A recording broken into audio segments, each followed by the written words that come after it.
The India-Middle East-Europe Economic Corridor, the IMEC. What exactly is this and when will it be done? Is it an alternative to China's ambitious Belt Road Initiative, which seems to have run into trouble? What is the PGII, or the Partnership for Global Infrastructure Investment? All this came up on the sidelines of the G20 summit that concluded in New Delhi on September 10th. Here is Quick Take, your quick guide. I am Smita Prakash.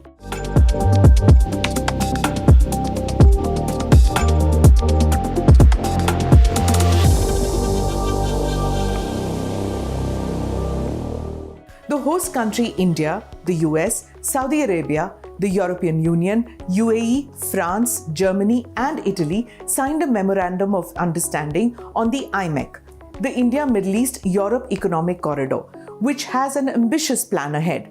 It aims to put up a network of transport corridors, including railway lines and sea lines, for integrating Asia with the Gulf countries and Europe. The details of the network are not yet in the public domain, but curiosity has been generated about the reasons why this is not just being considered, but being put into action. The investment for this project is to come out of the PGII, or the Partnership for Global Infrastructure Investment. It was a Western initiative for funding infrastructure projects into China's ambitious Belt Road Initiative, the BRI.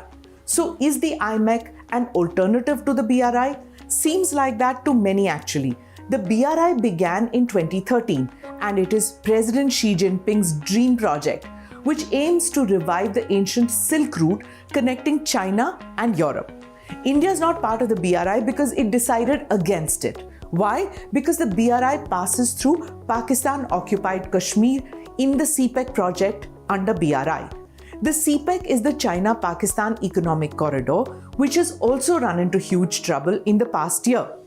A number of the projects have been delayed or halted, and the Chinese investors are hesitant to pour any more money into it.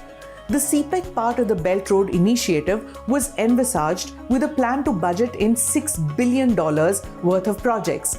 But Pakistan's economic problems plus China's mismanagement in the projects has led to this leg falling short of expectations. China wanted to expand its global footprint with the BRI, but now it has come in for criticism for loading the countries involved in the project with unsustainable debts. According to the 2019 World Bank report, amongst the 43 countries in the corridor, 12 have been saddled with unsustainable debts. Italy, the only G7 country which had signed up for the BRI project, is now threatening to walk out. The Chinese Foreign Ministry is clearly not too pleased with the media projection that the IMEC could become an alternative to the BRI. The chief of the European Union said that the IMEC was launched in Bali last year. It's been 2 years since we launched PGII, a joint vision by the world's leading economies to invest in the infrastructure that low and middle income countries need. And 2 years on, more large-scale projects are seeing the light, and we are presenting two of them today. First, the India-Middle East-Europe Economic Corridor. This is nothing but historic. It will be the most direct connection to date between India, the Arabian Gulf, and Europe, with a rail link that will make trade between India and Europe 40% faster, with an electricity cable and a clean hydrogen pipeline to foster clean energy trade between Asia, the Middle East, and Europe. These are state-of-the-art connections for the world of tomorrow, faster, shorter, cleaner. The IMEC will deliver on several projects which deal with clean energy, telecommunications and more. It's an ambitious project. To fund the infrastructure projects in developing countries through public and private investments is one of the goals. More on this in the coming days. This was Quick Take. Jai Hind.